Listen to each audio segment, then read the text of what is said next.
Welcome to the 2022 State of the City show. I'm Georgia Clemson, and I have two of the most wonderful guests ever. We have with us these two powerful men in Grand Prairie. We have Mayor Ron Jensen. Welcome, Mayor. Good morning, Georgia. And for the first time as our city manager, we have Steve Dye. Welcome, Steve. Thank you, Miss Georgia. Always great to be on with you. Oh, this is an exciting day for the city of Grand Prairie to be able to know really what's happening in Grand Prairie, because these two gentlemen are on top of everything that's happening in Grand Prairie. Mayor, get us started with some of the things that you're excited about that are happening in Grand Prairie. Well, Georgia, you've been on this road with me. We were both elected. I was elected to mayor, and you were elected as council member back in 2013. And so we've been on this road together, and it's been quite a ride. And I kind of like to put it this way. We have finally reached that tipping point to where we don't have to sell our city as much as the city is selling itself.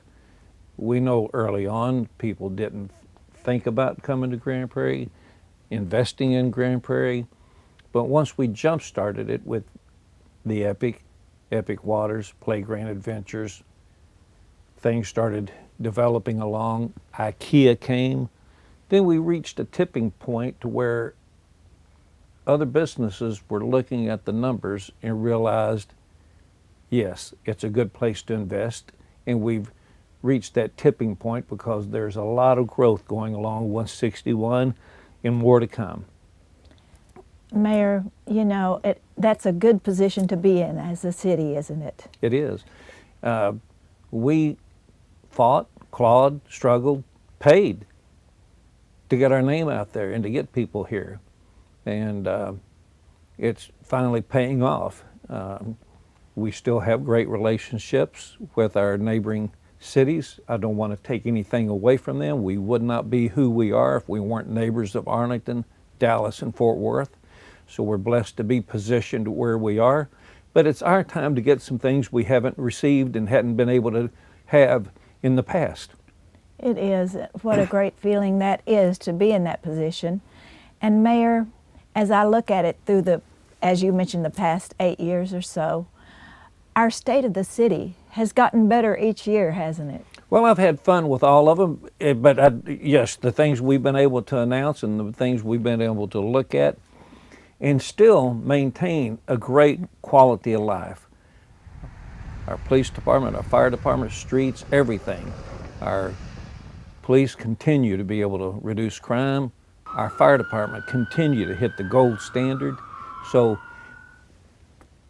we get a lot of complaints about we're growing too fast, this, that, and the other, but we've been able to maintain the growth, have the growth, but maintain a great standard of living for our citizens.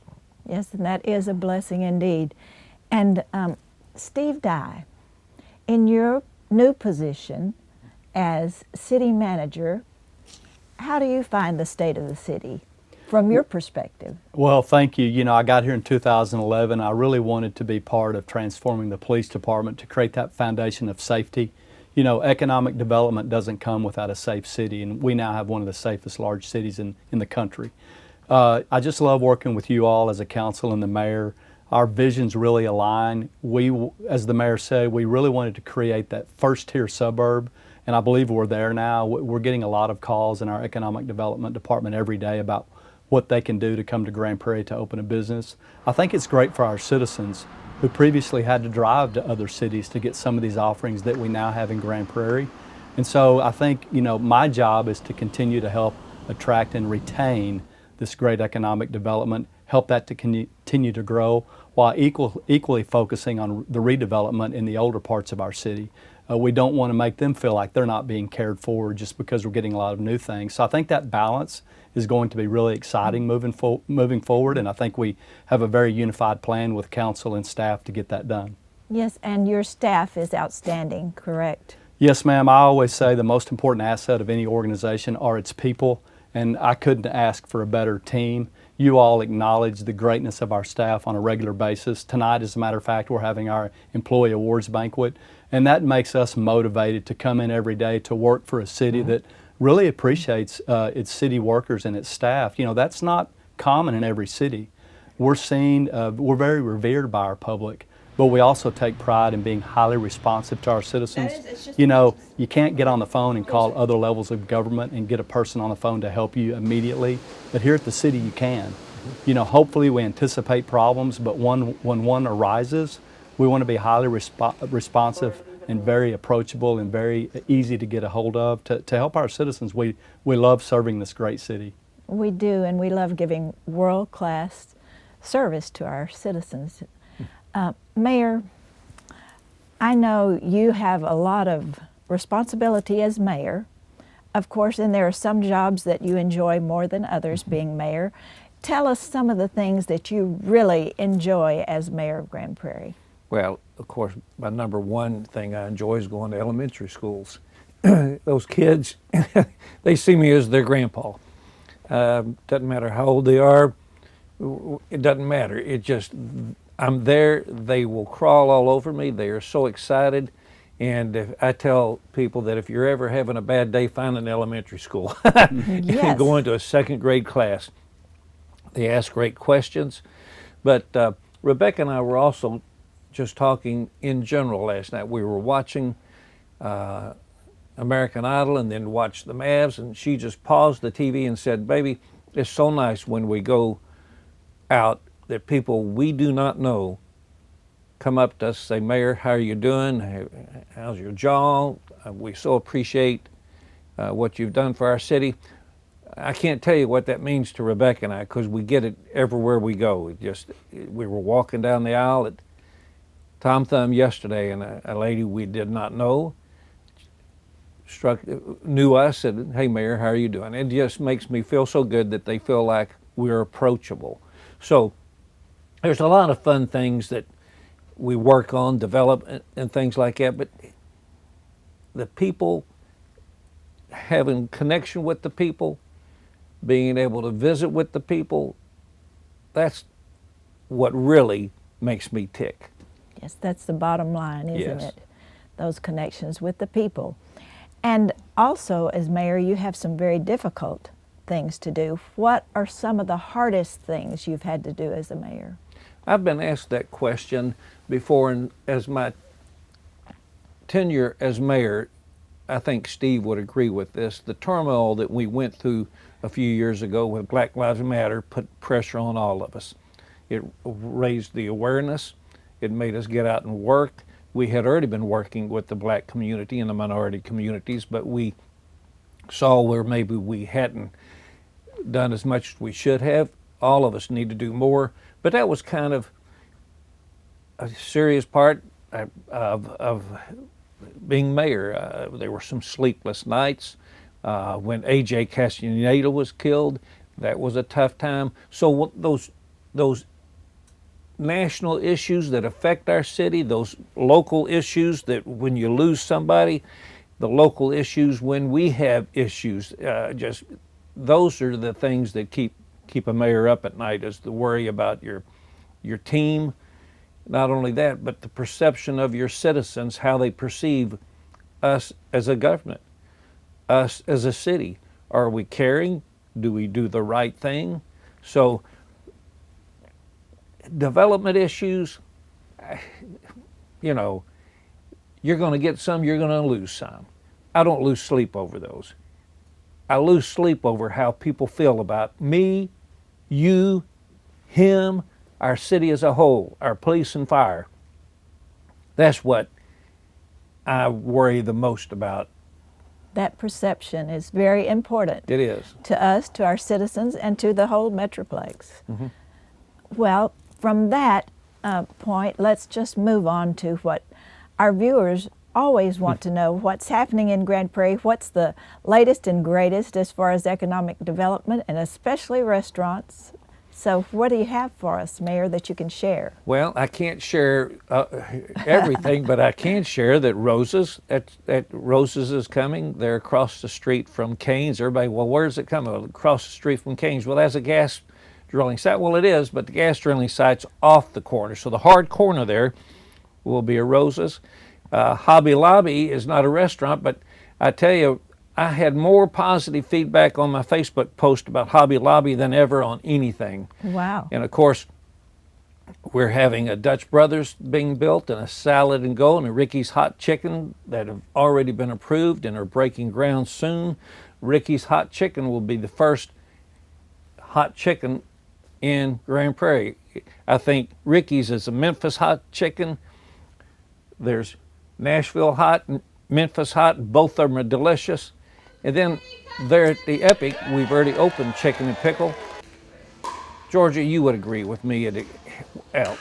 You may have solved the expectation. It may have not exceeded your expectations. Oh, it did. But it has mine. We drove by yesterday.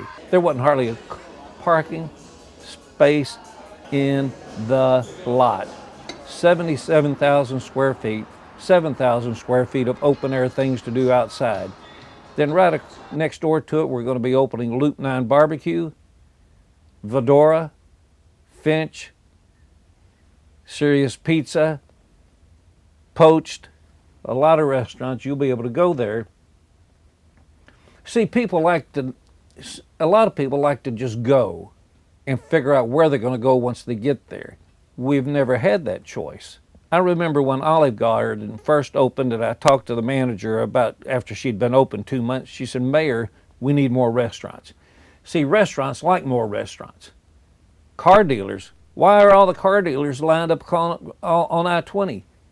They want foot traffic. They don't want to be out by themselves. Restaurants are the same way. So now we're finally getting restaurants to go along with other restaurants. And this weekend, all of them were full. So we're adding some new restaurants. We're working on some other new restaurants. Boulder, I toured Boulder yesterday.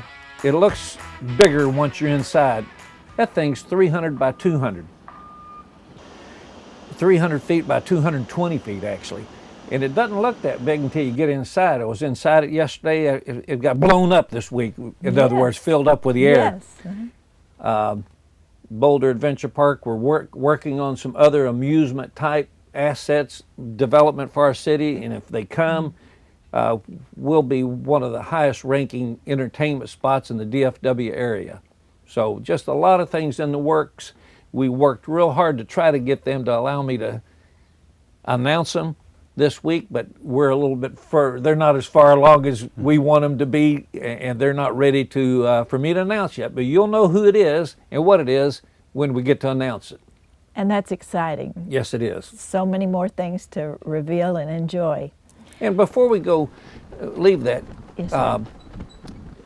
One of the matriarchs of development in this city is Mildred Walker and her team out at the Oasis and Lynn Creek Marina. That family's done a great job putting us on the map. Everybody knows about the marina and the Oasis, but it's been time for them to sell and move on. And she's in her 90s. She goes to work every day. Time for her to slow down. So they have sold to a big company that we're looking forward to working with, Suntex. And they're going to invest $5 million in the first few years, over the next 5 years, to upgrade it, get it looking good. They've changed, they're rebranding things, so we're looking forward to what they can do out at Joe Pool Lake for us. So that's very exciting news there. They have signed, we've signed the contract with the new owners, and so it's a great day for Grand Prairie, and happy for the Walkers. Yes, very, very, very good family, and we appreciate all that they have done. And Steve Dye, speaking of economic development and growth, we've gotten our frontage roads almost finished. Mm-hmm. Anything else you can tell us about our roads and our, and maybe an update on all of the construction? Yes, ma'am. Well, as some of our viewers may know, we're adding a lane on George Bush, adding a lane on 360. The 20 and the 30 service roads are coming together, long overdue, but they're finally here. That will help propel some more economic development, particularly along 20 and 30. And then I think the other thing that I would love for the viewers to know is we're a little bit different than most cities. We devote 1/4% of our sales tax to roads. And in addition to that, when we have money left over in the budget, we put more money into roads. Our roads are not perfect, but I think when you drive our surface streets around the city of Grand Prairie, you see a distinct difference to the good versus some of our neighbors. Yes. You know, we go through with you all as council members an annual grading process. What are the streets that need to be repaired and replaced? Some people get frustrated that the street isn't replaced as quickly as it is, but remember, we sync up that with the utilities. It would do us no good to replace the street and then 2 years later come in and tear it up again to replace the utilities. So my team does a great job of really trying to sync that up. Sometimes it means the streets wait a little bit longer, but we can only have to tear them up one time under construction. So I'm really proud. We're so proud of our public safety and our economic development. But as a city manager, I'm very proud of the level that we maintain our streets. Again, not perfect, but we make them a focus so we can have a good transportation system and people can feel good about the streets that they're driving on. Yes, we do have an amazing streets crew, and that whole department just goes over and above to Yes, make it right. You know, we saw that recently in this 2-day winter storm. We really saw it last year in the Snowmageddon. You know, again, it's not just police and fire that are out there, but our streets department, our public works department, out there in very trying weather at times, but always stepping up to the call. I couldn't be more proud of them. And are we almost complete with our frontage roads on 20 and 30? We are. We're getting closer on 20 than we are 30. 20 is wrapping up fairly quickly. 30 is a little bit further behind because of the flyover there at 360 and I-30. Those service roads are taking a little bit longer. But yes, ma'am, in the next year or so, I hope everybody can enjoy those service roads. Yes, it will be so nice to get those completed.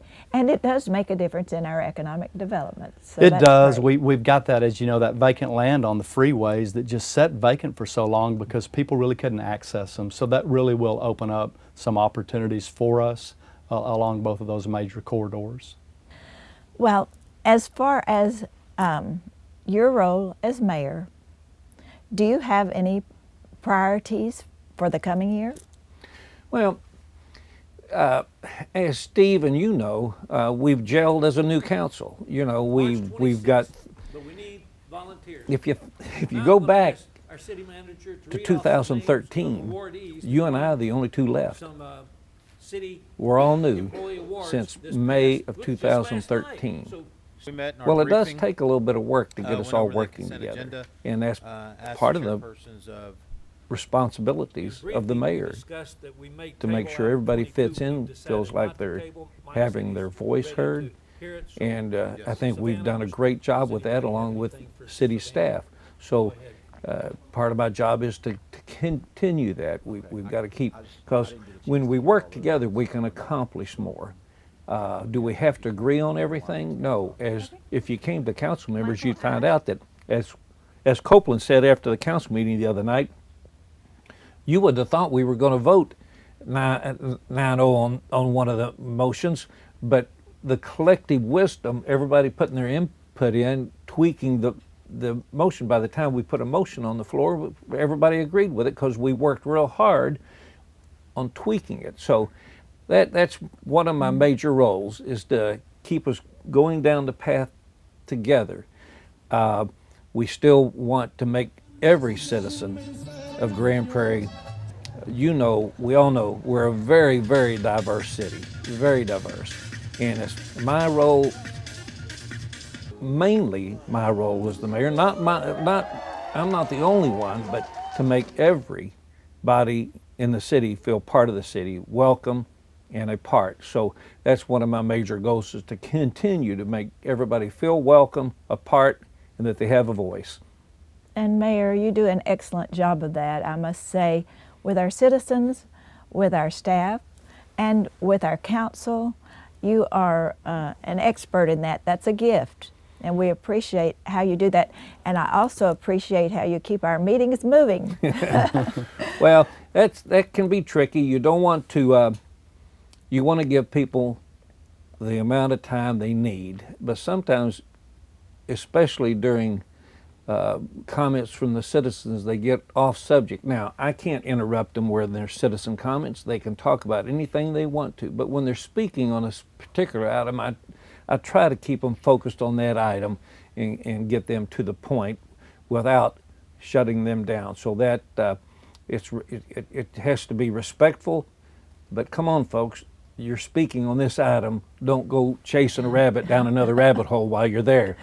Yes, well, you do a great job, and you do it respectfully, and that is a blessing. We appreciate that. Well, thank you, Georgia. And Steve Dye, as our new city manager, what are some of your priorities? Well, I've already mentioned the focus on public safety, our infrastructure, transportation systems, and equally redevelopment. But I think I also want us to continue to focus on our Clean Prairie initiative. I want us to look at every corner of the city and how can we make it cleaner and nicer. I want everybody to have pride in their neighborhood or where they have their business anywhere in our city. So Clean Prairie is definitely going to stay high on the priority. I want to run our city government like I would a private corporation. You know, if the mayor is not highly responsive to his customers and doesn't offer a great product, then he's going to be out of business, right? Government should not get a free pass. We shouldn't just process the work. I want that return on investment for our citizens to look like this. We're very efficient for them. We save money where we can and we spend our taxpayer dollars wisely. We're very approachable and accessible. We anticipate issues, but if they become problems, we're highly responsive in correcting that problem. And then I think we need a vision. We need to be foundation builders, not just focus on the here and now, but also how do we build a foundation for the future generations in Grand Prairie. You know, I'm very happy when I talk to great folks like you all that have been in Grand Prairie for years, how much pride you're taking in your city now. So how do we continue to build that foundation so we can always enjoy that success? And really it needs to be focused on high levels of community engagement. One of the things I love about our city is the diversity that the mayor mentioned.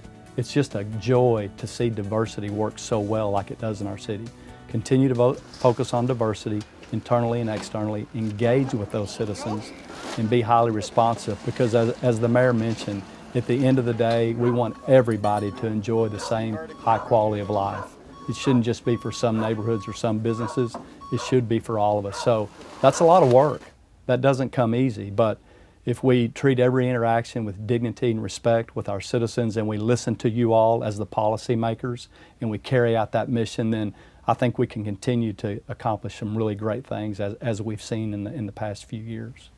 That's excellent. And you've done such a great job for our city in your past life as the chief, and we expect great things from you. We know that you will live up to all of our expectations. Well, thank you, Miss Georgia. That's very kind, and the mayor tells me the same thing, but the credit goes to the team. I could have the vision, but if the team doesn't do the work, we don't accomplish the mission, so all the credit to the team, but thank you very much. Yes. Mayor, as we close out our show, is there anything else you would like for our viewers to know? Sure, a couple of things.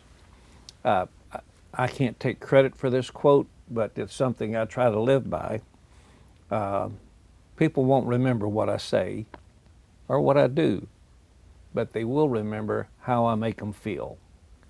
And that's one of the points. I can't overemphasize the fact that, sure, I'm out in the public, I'm with developers, I meet with developers all the time trying to sell our city. But in some cases, they're going to come or not come with or without me. Does that make sense? Perfect example is Sprouts. We incentivized Sprouts with 2 developers. Sprouts came, didn't take a penny from us on incentive because they wanted to come here and picked another location. Businesses come sometimes whether we incentivize them or not. They don't come sometimes whether we can only do so much. But when I meet with that second grader or that grandmother or that grandfather and show real empathy or try to take care of the concerns, how I make them feel, that's important to me. And I've had to learn that lesson over time because I didn't always have, that wasn't always my best suit. Goodness, I've run a business for a long time and I can be real terse, I can be real sharp. Steve's probably seen that side of me. I know Tom Hart has, but I try not to do that with my public, and I've had to work on that daily. So Remember that. All of us can remember that. People may not remember what you do or what you say, but they will remember how you make them feel. And in closing, I've got to mention that, goodness, we did lose probably one of the top 2 or 3 city managers in the state of Texas. And a lot of cities would have hired a national firm to go out and search, but you never know what you're going to get. And I'm so happy that Tom had the vision to bring Steve into the city manager's office a couple years ago to look at see, because it is a difference. You have to shift gears. As I told Steve early on, everybody knows who the mayor is and the police chief. They couldn't tell you the name.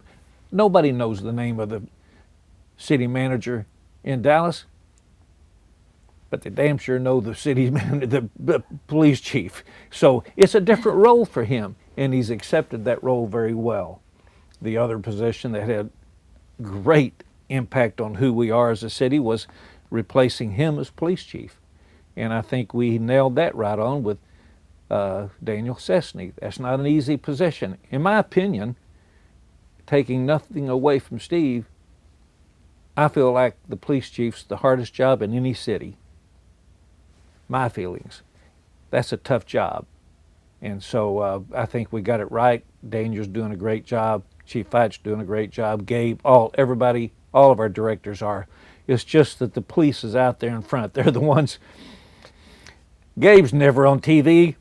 Police chief's already been on TV a number of times. So we're blessed. We're blessed. We are blessed with staff. And would you, Steve, please mention your deputy city managers, etc.? I will, yeah, thank you. Cheryl DeLeon and Bill Hills, deputy city managers, Megan Mahan, assistant city manager, and Gerald Hodges, assistant to the city manager. Got a great team at the city manager's office, but I want to make one point. The reason that we have a great team is we're supported and appreciated by our citizens, and most importantly, by our mayor and council. You all as the citizen representatives, if you did not create such a healthy environment, you wouldn't have the great team. They would go to other cities. You have a great team because of the respect and the appreciation that you have for them. So it's a pleasure to lead, but we couldn't do it without you all. Well, actually, I had a staff member come up to me, newly hired, and she says, I'm still pinching myself. Is this really for real? Because everyone is so nice, so kind, so works together so well. And I told her it was for real. Well, you'd like to think it was that way in every city, yes. But I've worked in other cities and we do have something special. So I think we have to continue to nurture and appreciate that culture.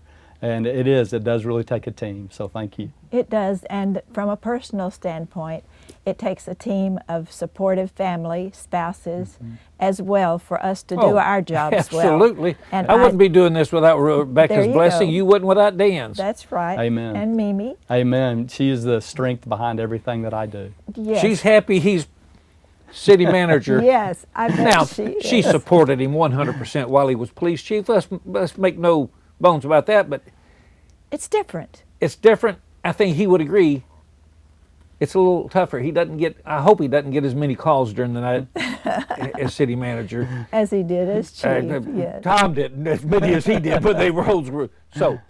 So as we close our show, we count our blessings for all of the great things we enjoy in our city, for our leadership, for our staff, for everything, and for our personal blessings from bet. support from our family. And we have nothing but great things to wish for our citizens for the coming year. We've got some neat things coming. It does take work. And you know this as well as I do. Our staff's very responsive. Yes. But we can't take them for granted. It takes work, and we need to work and support them. Well, thank you so much for joining us today and for giving all of these good updates to our citizens. We appreciate you all so much. God bless you, and God bless Grand Prairie, Texas. Love you, Georgia. Thank you. Love Thank you all. God bless. Thank you. And thank you for joining us today. It's been a pleasure to be with you and present the 2022 State of the City. Thank you.